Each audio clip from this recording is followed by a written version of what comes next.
events leading up to our entry into the war. Well, what are the causes? Why are we Americans on the march? Is it because of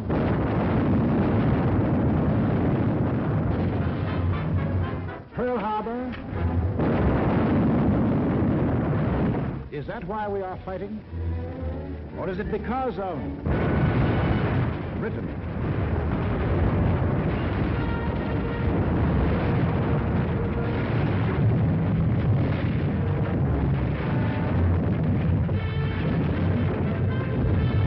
France?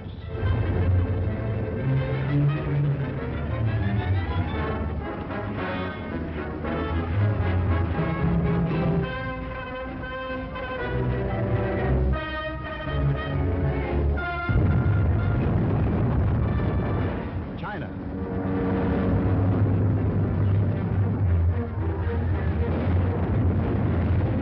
Czechoslovakia?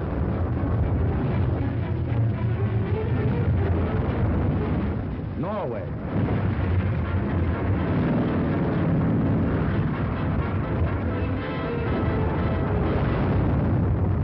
Poland?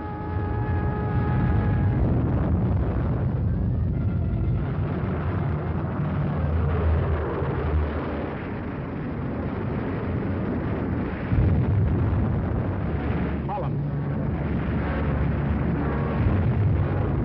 Greece?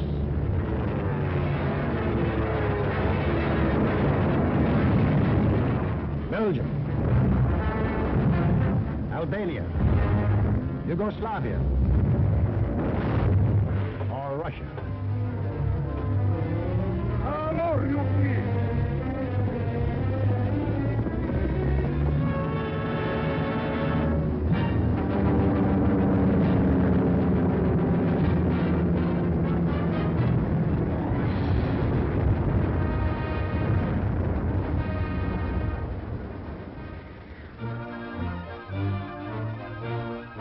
Just what was it made us change our way of living overnight?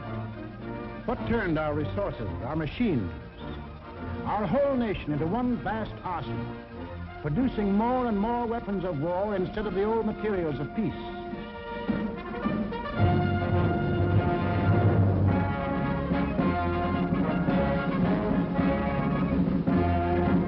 What put us into uniform, ready to engage the enemy on every continent and every ocean?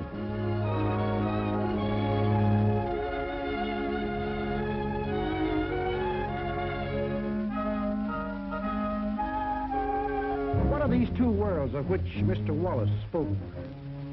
The free and the slave. Let's take the free world first, our world. How did it become free? Only through a long and unceasing struggle inspired by men of vision. Moses, Muhammad, Confucius,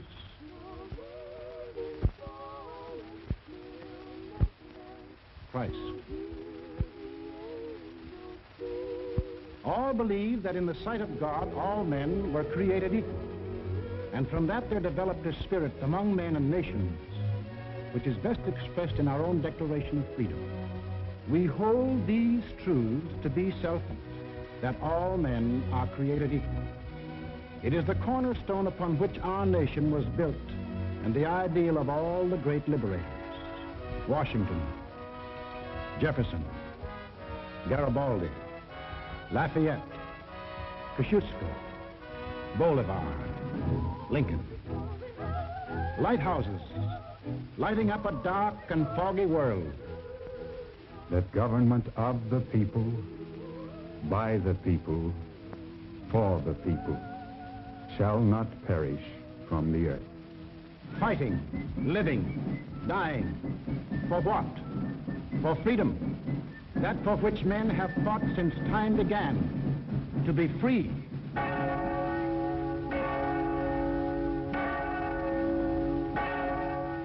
Is life so dear or peace so sweet as to be purchased at the price of chains and slavery? Forbid it, Almighty God. I know not what course others may take, but as for me, Give me liberty, or give me death. But what of this other world? Here, men insisted that progress lay in killing freedom. Here, they were putting out the lighthouses, one by one. Here, the march of history was reversing itself. In Italy, it began when an ambitious rabble-rouser set his followers marching on Rome. The country, like every other country after the last war, was torn by political unrest, hard times, unemployment. Two courses were available to the Italian people. They could solve their problems in a free, democratic way, or they could let someone else do the solving for them. They made the tragic mistake of choosing the second course. They put their trust and faith in this one man. They believed he represented them. Actually, he planned to betray them for the selfish interests of himself and the group back of him, just as he had earlier betrayed those who first supported him. In Germany, another and even more forceful demagogue set his followers marching from the Munich beer hall. He too had the sinister opportunity to take advantage of post-war chaos.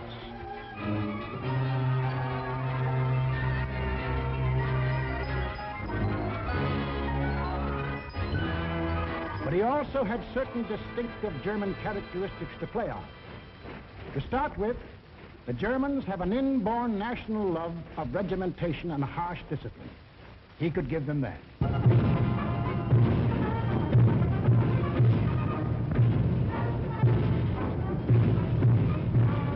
The German army, and through them the people, had never acknowledged German defeat in the last war and were anxious for revenge.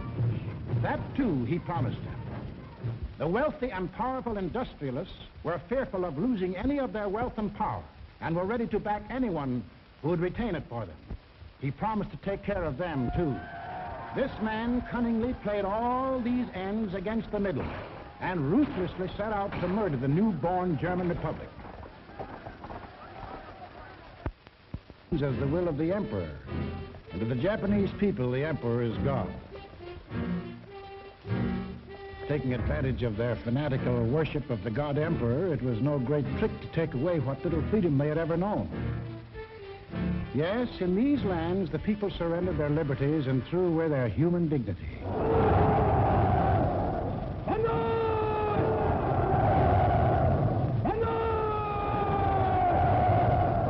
They gave up their rights as individual human beings. They became a part of a mass, a human herd.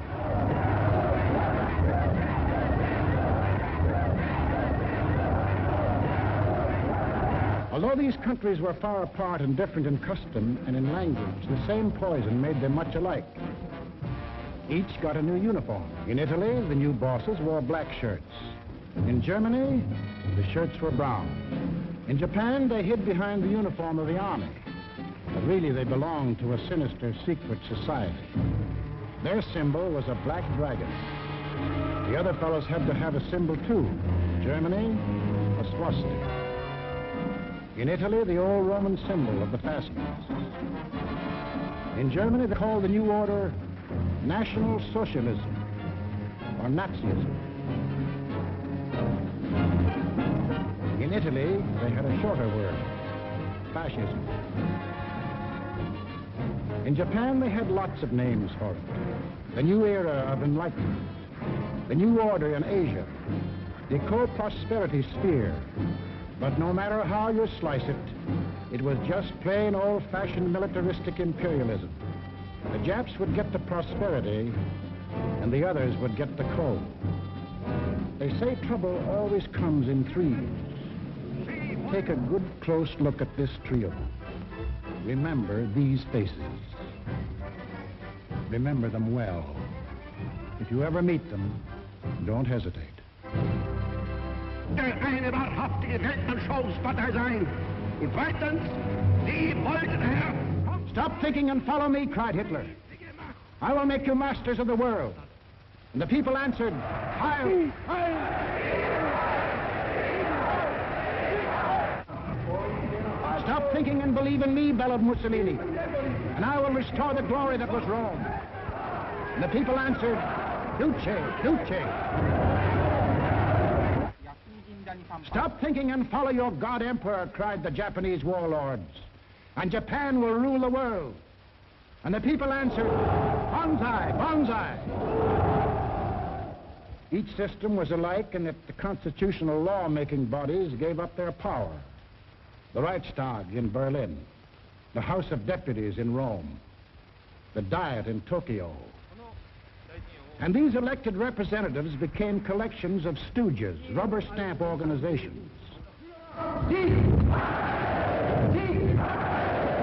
Applauding on cue the words of the leaders.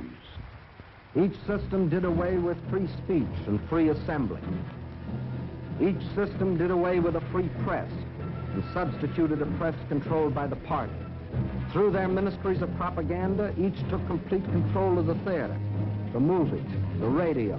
Every cultural activity and every channel of information was controlled by the most important members of the party. Each did away with free courts and trial by jury, and substituted courts and judges run by the party. Each abolished labor unions and the rights of bargaining for wages. Fertig machen zur Meldung! Achtung! Abteilung 6, 310 mit 13114 beim Kranbau. Danke. Heiler!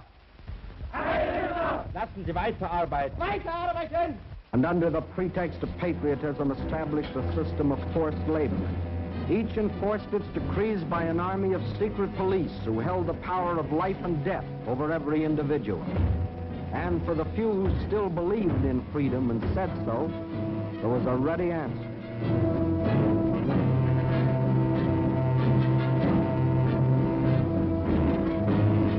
Con una mazza si può imporre silenzio ai più grandi intelletti del mondo. The greatest intellect in the world can be silenced with this. That is an exact translation of the words these black shirts cheer so lustily. Sage nur so viel. Wenn ich das Wort Kultur höre, dann greife ich schon nach meinem Revolver. Whenever I hear anyone mention the word culture, the first thing I do is reach for my gun. Yes, they had the answer. The blackjack and the gun.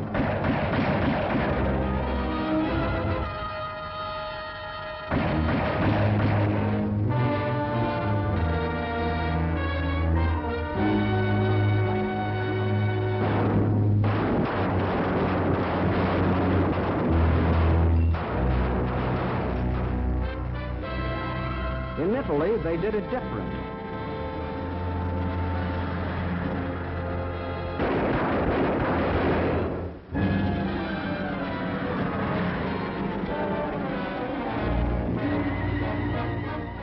While in Japan,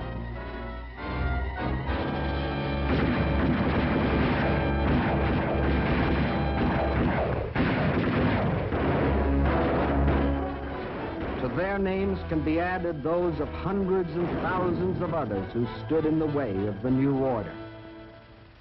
Finally, there is only one obstacle left.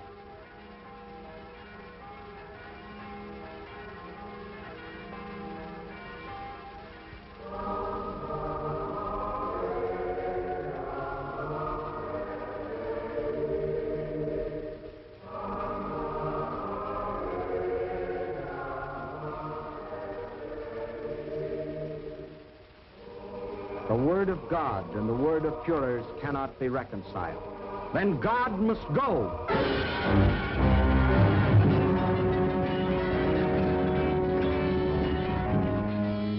I am absolutely clear in my own mind, and I think I can speak for the Führer as well, that both the Catholic and Protestant churches must vanish from the life of our people. Thus spoke Dr. Alfred Rosenberg. And if you have any doubt that he spoke for his Führer, here's what happened.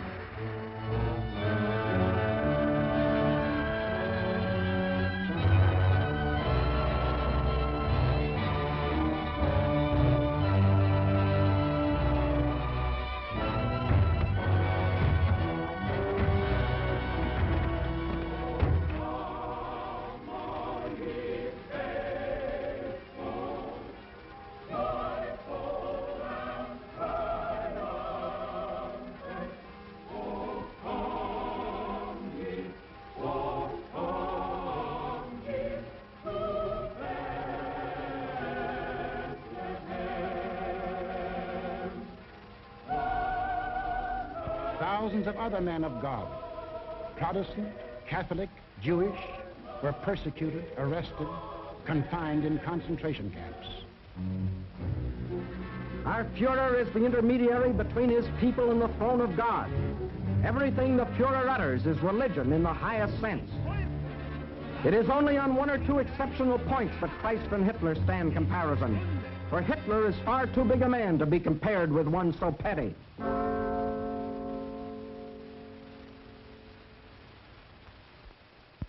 German classrooms.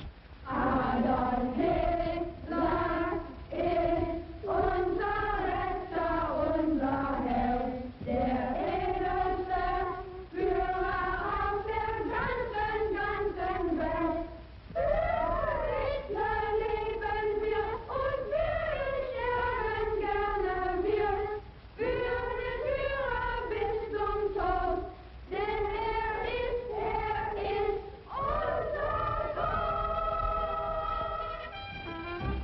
Yes, take children from the faith of their fathers and teach them the state is the only church. And the head of the state is the voice of God.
was the way of life, or better, the way of death, in that other world.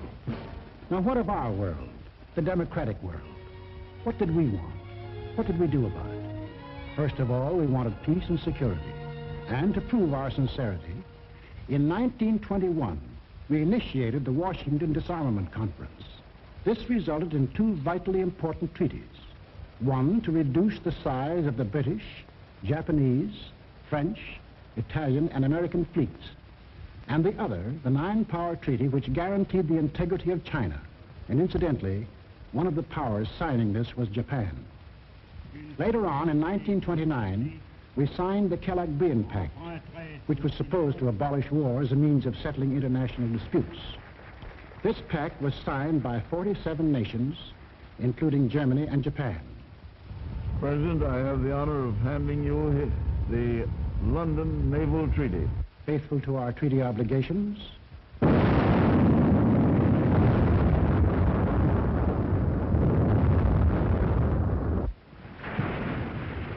we scrapped more than 60% of our naval tonnage, and our army was reduced to a standing force of 136,000 men, smaller than that maintained by the little state of Romania.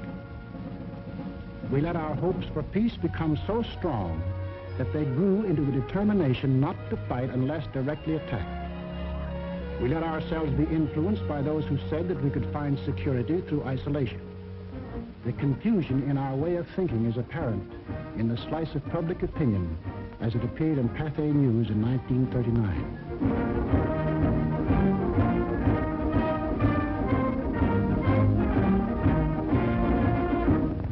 Another war, not for me. This time America should keep out, and I know I will. If war breaks out in Europe, I think that this country should heed the advice of its first president and avoid all foreign entanglements. I haven't the slightest idea of European affairs. In the event of war in Europe, I think we should stay out of it entirely. And all our efforts should be made to keep out of the fight. Let Europe fight her own battles. They mean nothing to us. We should mind our own business. By all means, no. Yes, fight. No. No. Yes. If my country calls, yes. No.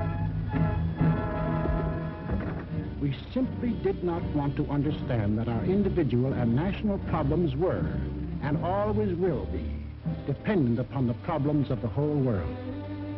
And we had individual and national problems to worry about, plenty of them, just as Germany, Italy, and Japan had. But we faced them in a democratic way. We passed laws to give working men a chance to improve their lot. We established an insurance program for those without jobs. We began to give old folks protection against want and hunger. We organized the CCC to provide our young men with healthy and useful employment.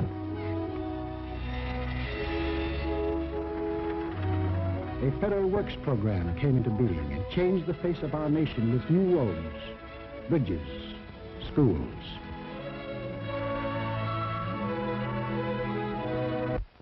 We built great new dams which brought the miracle of electricity to millions of our people.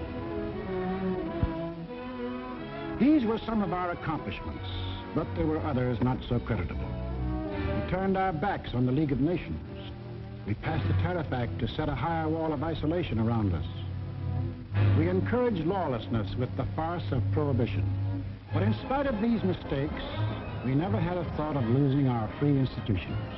John Q. Public still ran the country. He had his choice of voting for Dewey, Wilkie, Roosevelt, or anybody else. In Germany, they had the choice of voting for Hitler, Hitler, or Hitler.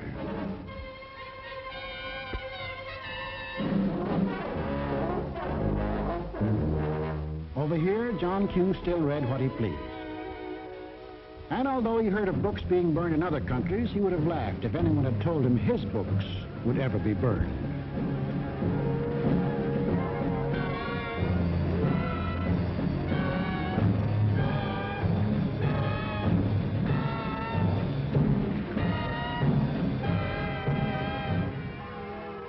And on Sunday, if he felt like it, John Q. went to any church he pleased.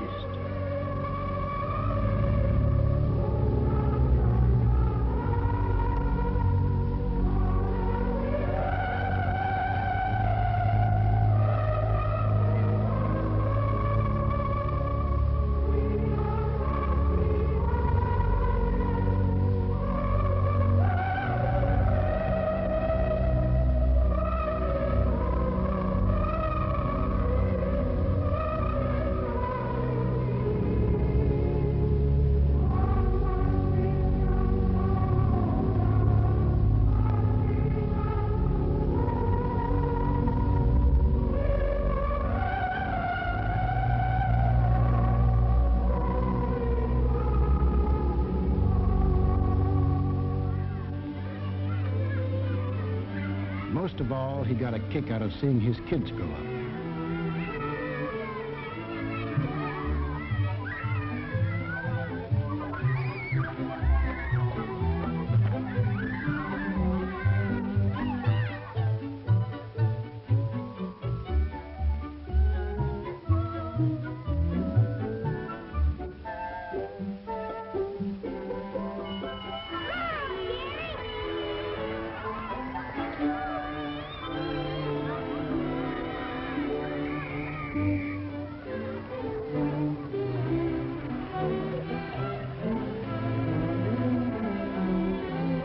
The average American was quite unconscious of the fact that some people had this in mind for the little John Q.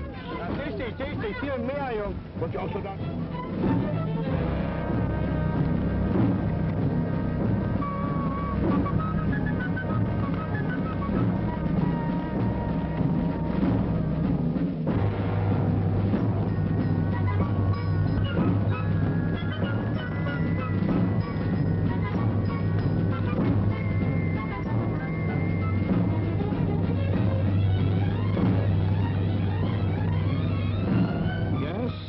Children were being trained to kill, John Q's kids were giving their pennies to help them have life.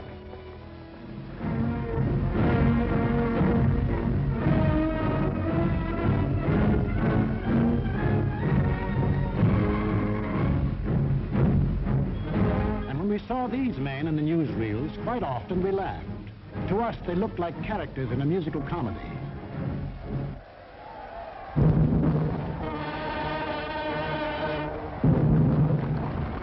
But they weren't comic.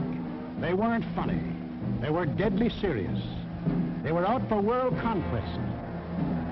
And what made it doubly serious was that there were 70 million Japanese, 45 million Italians, and 80 million Germans, all hopped up with the same idea. Deutsches Volk hilft dir selbst. Jeder soll helfen. Their leaders told them that they were supermen. Herrenvolk, the Nazis called it. The master race, destined to rule all other peoples on Earth. Take a good look at these humorless men. These were to be the rulers of the ruling race. Leben, auch ihr bürgerliches Dasein ist gesichert in diesem nationalsozialistischen Staat. Obey us blindly, and you will attain your rightful place in the world. All other people will be your slaves. That's what they promised them.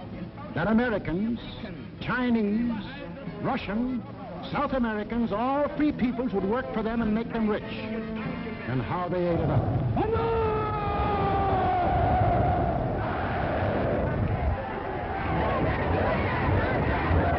We shall restore the glory that was Rome. Today we rule Germany. Tomorrow the world. The Pacific is ours. It was inevitable that these countries should gang up on us. The little fellow is our pal, Kurosu, who smiled his way into our hearts in December 1941. Here he and his friends are busy carving up the world in advance, staking out their claims. Take a good look at these claims. Here was the Italy that Mussolini took over in 1922.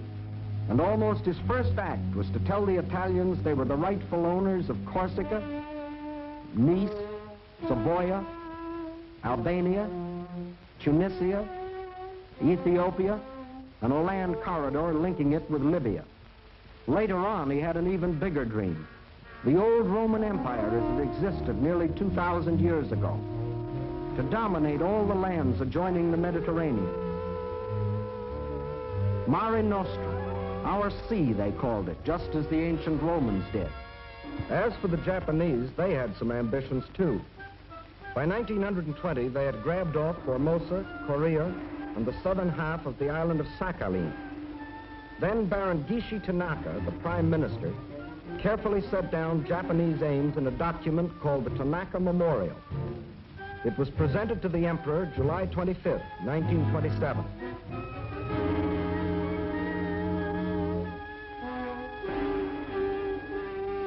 Here was their dream.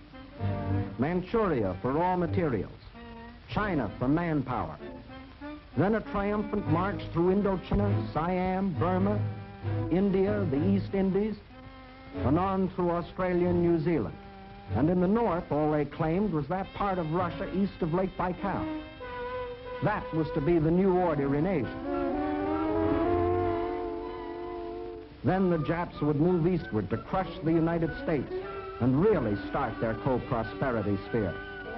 Now take a look at the bite the Nazis reserved for themselves. Here's the Germany Hitler walked into. And here's what he wanted. First, Europe under his complete political or economic control, leaving Mussolini a share of the loot if he behaved himself. Then the drive to the east, through the rich oil lands of Iran and Iraq, into India. Another push south through Africa. Then from Dakar, jump off to meet the honorary Aryans who were to move in on South America through the Pacific.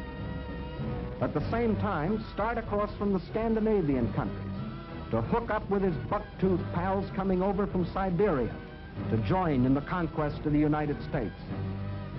There it is, gents. All they left us was Shangri-La. And they'd claim that, too, if they knew where it was. If they had a chance, listen.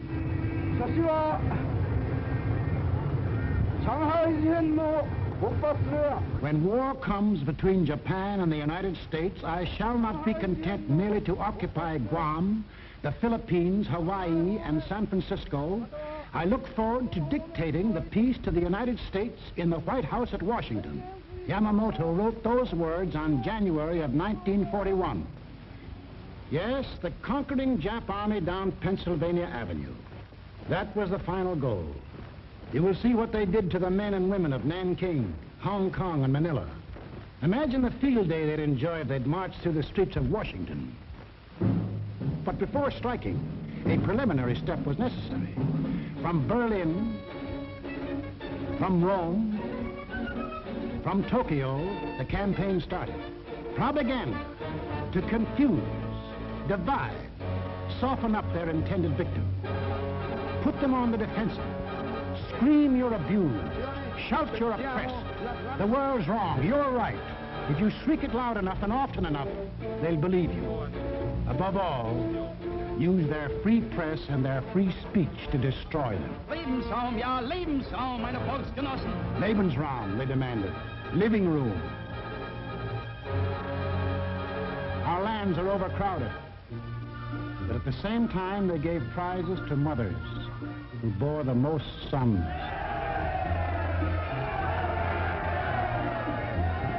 They brought together large groups of young men and young girls for human breeding. Read what one of their leaders wrote.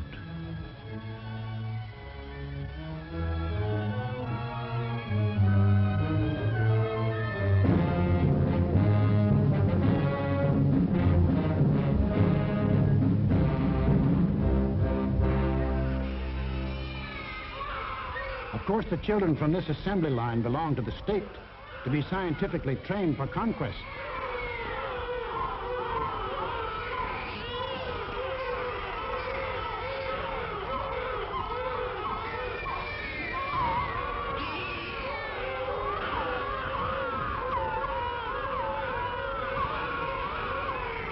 Another hour was the lack of raw material.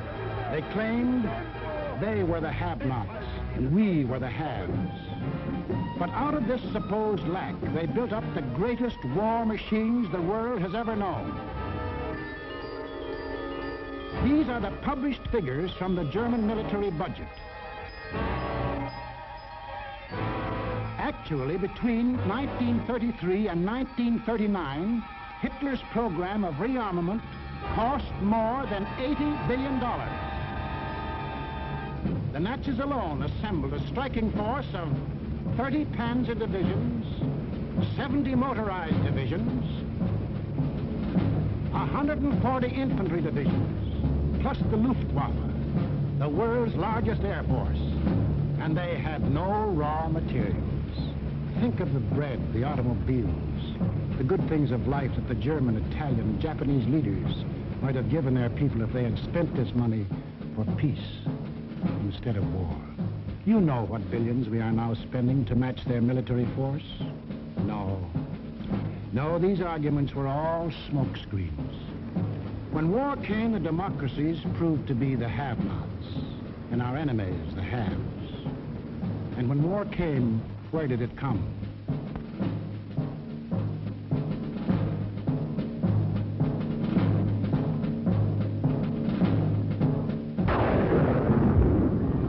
Remember that date, September 18, 1931. A date we should remember as well as December 7, 1941. For on that date, in 1931, the war we are now fighting began. The place was Manchuria, the northernmost province of China, 6,000 miles from San Francisco. Manchuria, the first objective in the Tanaka Plan. By September 18th, the Japanese, who by treaty patrolled the southern Manchurian Railway, had secretly and illegally increased their garrisons. On the Korean-Manchurian border, an entire Japanese army was assembled, conveniently equipped for a winter campaign. All they needed was an excuse. They made their own. At 10:30 that night, just after the Mukden Express had passed by, a section of track was dynamited, causing damage to one rail and 2 fish plates. Japan's honor had been violated. Within half an hour, the Japanese railroad garrison launched a coordinated attack on the barracks of the sleeping Chinese army at Mukden. The slaughter was appalling.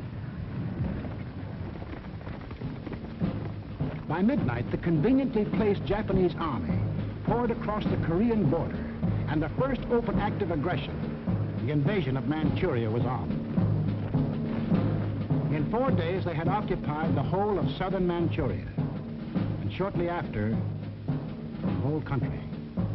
Manchuria became Manchukuo, a puppet state with an obedient stooge on the throne, Henry Puyi, a weakling whom the Japanese had prepared for the job with 7 years of women and song. In Washington, Henry L. Stimson, then Secretary of State, now Secretary of War, sent out a blistering denunciation of the attack. The League of Nations sent a committee of 5, headed by Lord Lytton and including our own General Frank McCoy, to Manchuria to investigate. In October of 1932, the committee issued its report. We found that the Japanese occupation of this large part of China was not justified on the ground of self-defense, and that the new state which had been set up was a Japanese protectorate rather than a genuine case of Manchurian self-determination. Shortly after, the League condemned Japan as an aggressor nation. À son Excellence, Monsieur Matsuoka, délégué du Japon. I call on His Excellency, Monsieur Matsuoka, delegate of Japan.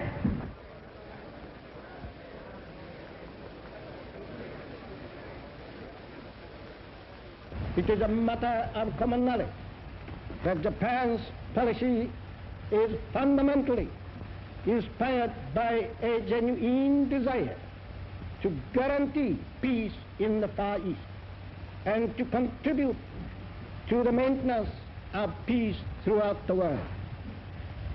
Japan, however, finds it impossible to accept the report adopted by the Assembly. In answer, the Japanese delegates, knowing there were no guns behind this condemnation, smiled, took up their briefcases, marched out of the League. Northern Manchuria was dead. Collective security was dead. The green light had been given the aggressors. We and the rest of the world knew that these aggressors should be stopped and punished, but we were unwilling to make the necessary sacrifices to back up that opinion. It was impossible to convince a farm boy in Iowa, or a driver of a London bus, or a waiter in a Paris cafe that he should go to war because of a mud hut in Manchuria. Yet the subsequent course of history makes it clear that that incident, so many miles away, is one of the main reasons that you and millions of others are in uniform today. Japs had Manchuria. Phase number 1 of the Tanaka Plan was completed. Phase number 2, the conquest of China. In 1932, without warning, the Japs attacked the Chinese city of Shanghai.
Here they met such stubborn resistance that they had to pour more than 75,000 troops into the local battle before capturing the city. This resistance made them decide to shift their campaign to the north, and in 1933 they added the province of Yeho to Manchuria. Yes, the Japs launched the second phase of the Tanaka Plan, but they had yet to finish it. A united nation stands against them. Under the inspired leadership of General Chiang Kai-shek, the Chinese people fought and still fight on. Meantime, what of Japan's partners? What helpless people were they planning to bomb, slaughter, drive into slavery? Hitler was not yet ready, but Mussolini was. Mussolini had to be. His people were growing restless. Fascism hadn't produced the heaven on earth that he had promised them. So he pulled the old trick of launching a foreign war to divert attention from troubles at home.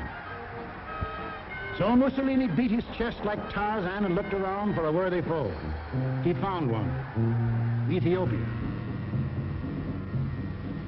A good country for the beginning of a glorious empire. Its army had no machine guns. Its army had no tanks. Its army did have an air force. Exactly one old airplane. One airplane against a nation which had developed a new theory of total air war. Of the blitz which would wipe out cities, destroy civilians, men, woman, and child. In October of 1935, following the Japanese example, an incident was provoked at the little settlement of Wall near the border of Ethiopia and Italian Somaliland. Italy's honor had been violated. Refusing any arbitration, Mussolini moved the whole might of his army through the Suez Canal to overrun the undefended country. Ethiopia's emperor, Haile Selassie, appeared before the League of Nations.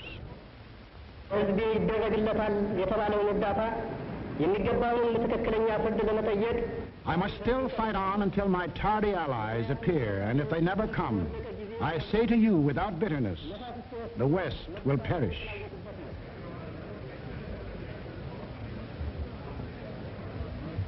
Members of the League half-heartedly stopped trading with Italy, but refused the only thing that will stop any aggressor: force. Ethiopia was left to herself. Native leaders came to pledge their allegiance.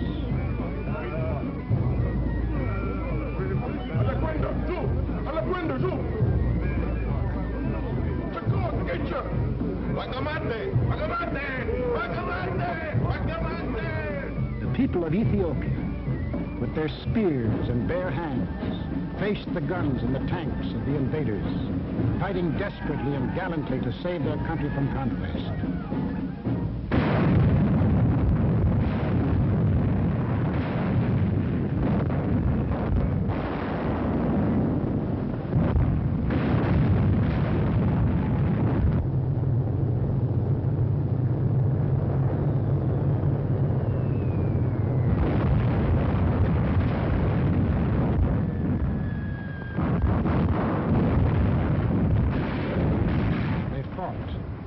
And they died.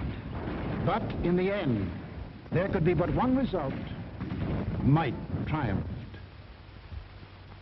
Italy conquered Ethiopia.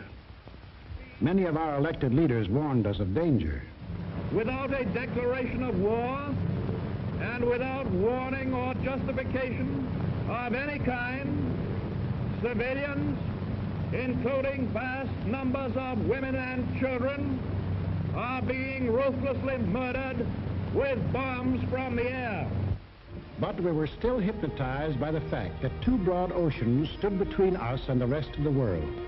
We didn't realize that the time when months were needed to span these oceans was ended, that the steamship had cut these months to days, and that now the whole Earth's surface could be covered in the space of hours. Yes, we were a nation that wanted peace. But we hadn't yet learned that peace for us depends on peace for all.